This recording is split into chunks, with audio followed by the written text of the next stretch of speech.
నమస్తే, welcome to our channel. TDP అంటేనే బీసీల పార్టీ. అప్పటిదాకా అగ్రవర్ణాలదే రాజకీయ ఆధిపత్యం. ఏ పార్టీలో చూసినా ఇదే పైత్యం కనిపించేది. అయితే స్వర్గీయ నందమూరి తారక రామారావు ఎప్పుడైతే టీడీపీని స్థాపించారో అప్పటి నుంచి పరిస్థితి పూర్తిగా మారిపోయింది. అప్పటిదాకా రాజకీయాలకు ఆమడ దూరంలో నిలిచిన అణగారిన వర్గాలుగా నిలిచిన వారికి పిలిచి మరీ ఎన్టీఆర్ అవకాశాలు ఇచ్చారు. ఫలితంగా జనాభాలో అత్యధిక శాతం ఉన్న బీసీలలో రాజకీయాల్లోనూ మెజారిటీ అవకాశాలను దక్కించుకోవడం మొదలైంది. ఎన్టీఆర్ పుణ్యమాని సీట్లతో పాటు పదవులు కూడా బీసీలకు దండిగానే దక్కాయి. ఫలితంగా టీడీపీ బీసీల పక్షపాతిగా పేరు గడించింది. కాలక్రమేణా టీడీపీ బీసీల పార్టీగా మారిపోయింది. ఎన్టీఆర్ అల్లుడైన చంద్రబాబు నాయుడు నేతృత్వంలోని టీడీపీలో ఇప్పుడు బీసీలదే రాజ్యం. ఎన్టీఆర్ వేసిన బీసీల ఉద్ధరణ దిశగా వేసిన అడుగులను చంద్రబాబు మరింతగా విస్తరించారు. పార్టీలోనే కాకుండా పాలనలోనూ ఆయన ఇప్పుడు బీసీలకు అగ్రతాంబూలం ఇస్తున్నారు. రాష్ట్రంలో కీలక పోస్టులన్నీ ఇప్పుడు బీసీ సామాజిక వర్గానికి చెందిన అధికారుల చేతుల్లో ఉండడమే ఇందుకు నిదర్శనం. ఏపీ ప్రభుత్వ నూతన ప్రధాన కార్యదర్శిగా సీనియర్ ఐఏఎస్ అధికారి అయిన విజయానంద్ను నియమిస్తూ చంద్రబాబు కీలక నిర్ణయం తీసుకున్నారు.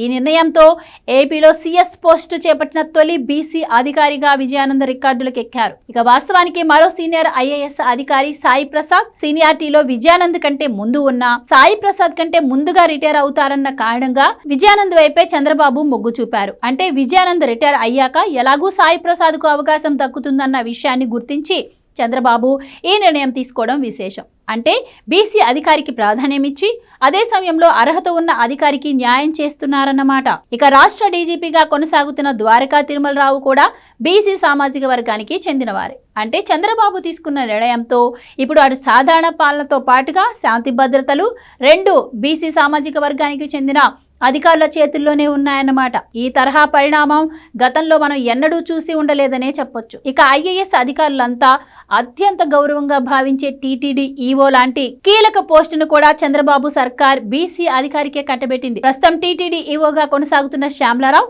బీసీ సామాజిక వర్గానికి చెందినవారే. మొత్తంగా గతంలో ఎన్నడూ లేని రీతిలో బలహీన వర్గాలకు చెందిన అధికారుల చేతుల్లోనే ఇప్పుడు ఏపీ పాలన సాగేలా చంద్రబాబు సంచలన నిర్ణయాలు తీసుకున్నారనే చెప్పాలి. ఇటు ఏపీలోని కూటమి నుండి కేంద్రంలో 2 మంత్రి పదవులు దక్కాయి. ఒక మంత్రి పదవిని బీసీ సామాజిక వర్గానికి చెందిన రామ్మోహన్ నాయుడుకు కట్టబెట్టారు టీడీపీ అధినేత చంద్రబాబు. చాలా కాలం తర్వాత ఏపీ నుండి బీసీ సామాజిక వర్గానికి చెందిన యువనేతకు కేబినెట్ హోదా పదవి దక్కడం విశేషం. ఇక ఏపీ టీడీపీ అధ్యక్ష పదవిని సైతం వెనుకబడిన వర్గాల వారికే ఇచ్చారు చంద్రబాబు.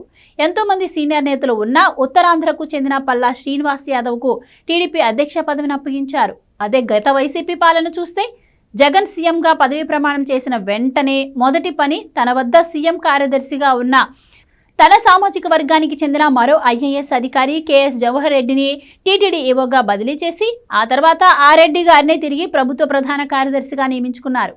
రాష్ట్ర ప్రభుత్వంలోని దాదాపుగా అన్ని కీలక శాఖల్లో జగన్ ఇదే బాటను అవలంబించారు. ఇక పోలీస్ శాఖలో తన సామాజిక వర్గానికి చెందిన అధికారులకు జగన్ కీలక పోస్టింగ్లు ఇచ్చారు.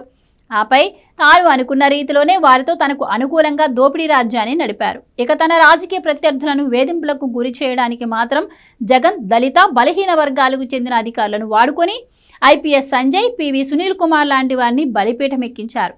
ఇక టీడీపీలో పార్టీ పదవుల విషయానికి వస్తే తెలుగు నేల 2 రాష్ట్రాలుగా విడిపోయిన తర్వాత అటు తెలంగాణతో పాటు ఇటు ఏపీ రాష్ట్ర అధ్యక్షులుగా బలహీన వర్గాలకు చెందిన నేతలకే అవకాశం ఇచ్చారు బాబు. మొన్నటిదాకా బీసీ నేత కింజరపు అచ్చెన్నాయుడు ఏపీ అధ్యక్షుడిగా కొనసాగగా మొన్నటి ఎన్నికల తర్వాత అదే వర్గానికి చెందిన పల్లా శ్రీనివాస్కు అవకాశం ఇచ్చారు. ఇక అసెంబ్లీ స్పీకర్ వంటి కీలక పదవిని కూడా బీసీ వర్గానికి చెందిన పార్టీ సీనియర్ నేత చింతకాయల అయ్యన్న పాదుడికి ఇచ్చిన చంద్రబాబు బీసీలకు తాను ఎంత ప్రాధాన్యత ఇస్తున్నానన్న విషయాన్ని తన చేతల ద్వారానే తెలియజెప్పారు.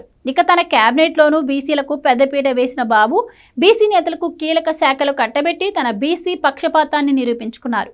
అటు పార్టీలోనే కాకుండా ఇటు ప్రభుత్వ పాలనలోనూ బీసీలకు అగ్రతాంబూలం వేసిన చంద్రబాబు నూతన శకానికి నాంది పలికారని చెప్పాలి.